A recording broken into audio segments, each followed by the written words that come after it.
Hey there, welcome back to the channel. This is Craig Weir, and I'm glad that you're here again. So today I want to cover a subject that is somewhat controversial, and we get a lot of people that call in and talk to our advisors that have got some pretty strong opinions about this. The subject is the impact of Roth conversions on Medicare premiums. And so today what I want to do is I want to help you to understand that there is an impact on your Medicare premiums if you're Medicare age and enrolled in Medicare. I want to be able to demonstrate to you that over time you're probably much better off to do the conversion sooner rather than later, and the negative of what that means to you as well as the ultimate benefits. So let's just kind of dig right in. I've got some documents that we will prepare that will give you a link to some tables that you can refer to afterwards. You don't need them during the video, but just I'll refer to the Medicare income thresholds, and we'll attach a document that you can use for that. Okay, so let's just start with the basics. For those of you that are kind of brand new to Roth conversion world and you're just kind of searching around on it, a conversion is where you take money from your before tax account, whether it be a 401k, 403b, 457, or just a regular IRA, and you convert it to a Roth IRA. And in the process of doing the conversion, you have to pay tax on that extra taxable income this year if extra tax is owed. And for 99.9% of the people, you're going to owe the tax, unless you use a charitable strategy to offset some of that. The differences between that traditional IRA and a Roth IRA are pretty profound, and a big reason why people who are really good candidates to do Roth conversions go to them. So in a traditional IRA, the deal that you made with the government was that you put money away, you save some taxes at the time you did the contribution, and then it grows totally tax deferred for as many years as you want it to. And then when you start taking money out, either through forced distributions, through required minimum distributions, or anytime you just want to take money out after age 59 and a half, you got to pay tax on it. In a Roth IRA, it kind of works the opposite. You do not get a tax deduction when you make a contribution, and all the funds that are in there get to grow tax-free for the rest of your life. In fact, there are no required minimum distributions even, and your heirs get the money, and it's tax-free to them too. This is not a video where we talk about investment concepts inside them, but they're the same. Anything you can own in an IRA, you can own in a Roth IRA, and oftentimes you don't even have to change custodians. It's just a matter of opening up a new account at the custodian that is a Roth, and you instruct them to convert some of the money from the IRA to the Roth. So that's the simple part of it. It's pretty easy to do, pretty easy to make. The actual process of moving from an IRA to a Roth is pretty simple as well. So let's talk next about kind of how Medicare premiums kind of mesh into this. So Medicare, obviously when you're 65 years old, you can sign up for all the different parts of Medicare. Parts A and Part C, as in Charlie, are just standard Medicare premiums. They're dictated by law, and they can change anytime Congress wants them to change. However, Parts B and D, Boy and David, are income-based premiums. So the more income you show on your tax return, the more potential premiums you'll pay for those benefits. There's a set of laws called the Income-Related Monthly Adjustment Amount, IRMA, IRMAA, Income-Related Monthly Adjustment Amount. And that is a calculation that's done that you can Google that pretty simply, look that up, how that's calculated. It's, for purposes of today, I'll call it your adjusted gross income.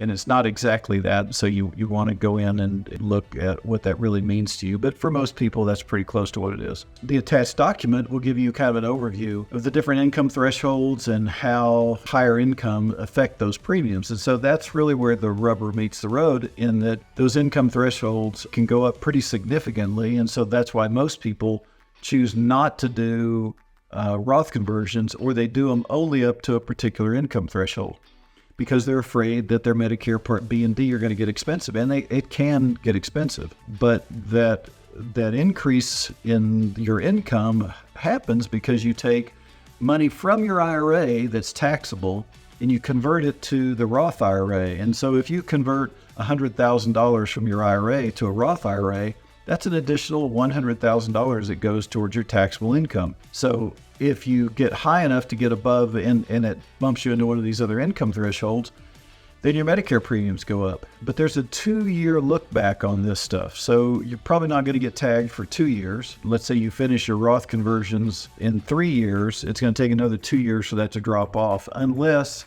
you call them back and let them know that you've been doing some different, what you were doing. And occasionally you'll get with a rep that will understand that was a short-term thing, and they'll actually lower the premiums down. We've had clients be very successful in making that happen.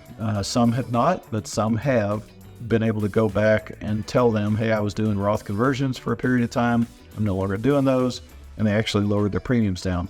No guarantees on my part, because that has a lot to do with who you get on the phone. So the examples of the different income thresholds and how the premiums change are in that PDF that we will attach in the notes on this, so you can kind of look at that. So a lot of people are kind of very hesitant to do the Roth conversions because they're afraid that they're going to get to that higher threshold. The problem is that if you're a good candidate for Roth conversions, I should say first, then what's going to happen is the resulting required minimum distributions from your IRAs are going to push you to those higher income brackets anyway.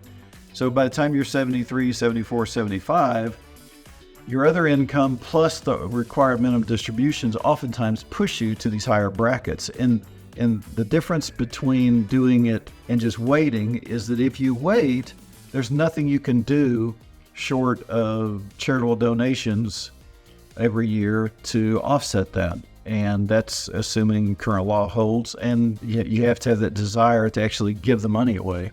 So having the right strategy on the front end actually serves the purpose of reducing your IRA balance over time, so that by the time you hit required minimum distribution age, the balance of those IRAs are significantly lower, and you maybe had to take some higher Medicare premiums for Part B and D for a few years while you're doing the conversions, but then you've managed that such that now the RMDs are minimal and your premiums drop back down, and for the rest of your life, you do not have those higher premiums. So it's a short-term kind of painful situation you got to go through of paying the higher premiums for a couple of years. But you can avoid those higher Medicare premiums in the long run by getting conversions done in the short run.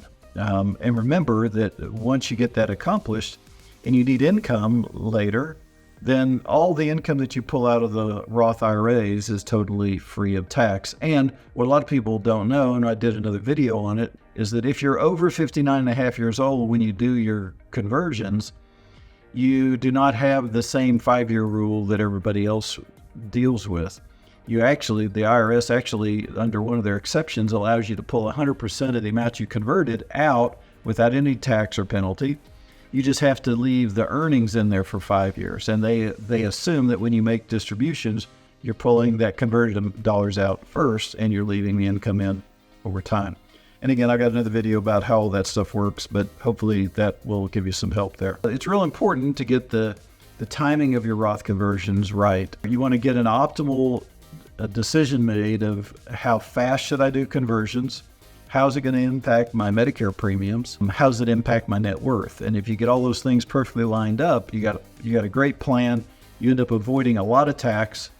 Most of the clients that we work with actually avoid over $80,000 to $100,000 of Medicare premiums over their lifetimes. They pay a little bit more in the first few years, but by the time you net it all out, by getting the conversions done on the front end as opposed to just leaving them in there to grow, you actually are able to, in a lot of cases, save a lot of Medicare premiums over time. The traditional advice that you'll hear is that you want to spread those conversions out over a long period of time so that you do not have those spikes in taxable income. Some other conventional advice is that you wait until you have a year of lower income and then you get up to the top of your current tax bracket by getting the conversions done then. And so they're kind of thinking about it logically, but in a very short-sighted time frame. And what we've learned over all the years that we've been doing Roth conversions and validate it through proprietary software that shows us calculations,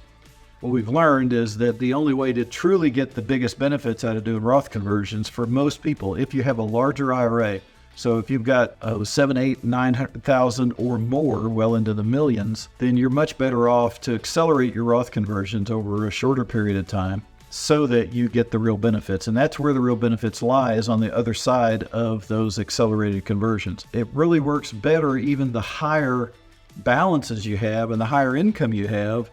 We found that it actually produces even larger benefits for you by doing the conversions sooner rather than later. We've got all kinds of different case studies we've gone through. If you go to our website, craigweir, wear.com, or actually Q3 Advisors, you can see a variety of different case studies that we've gone through and shown you examples of how things worked out for them. In conclusion, to not make this into a real long video, there are higher Medicare premiums potentially for you to pay if you're 65 years old and doing Roth conversions. You need to be aware of them, but we've discovered that the small cost of the added premiums for a few years is well worth the millions of dollars that you can save or avoid in taxes over a lifetime. And as we've already said, most people, by doing accelerated conversions, actually save a net Medicare premiums over their lifetime by getting it taken care of sooner rather than later.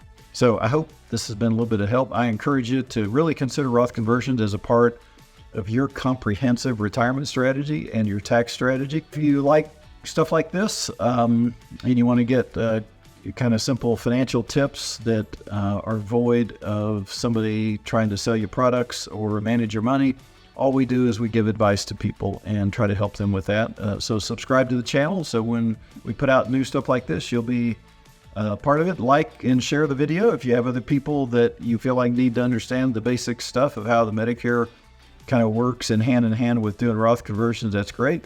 If you got any questions or comments, feel free to leave them below. And remember, we've provided links to some of the additional resources to be of some help to you. So I hope that's of great help and benefit to you along your journey of getting Roth conversions and paying a lot less taxes.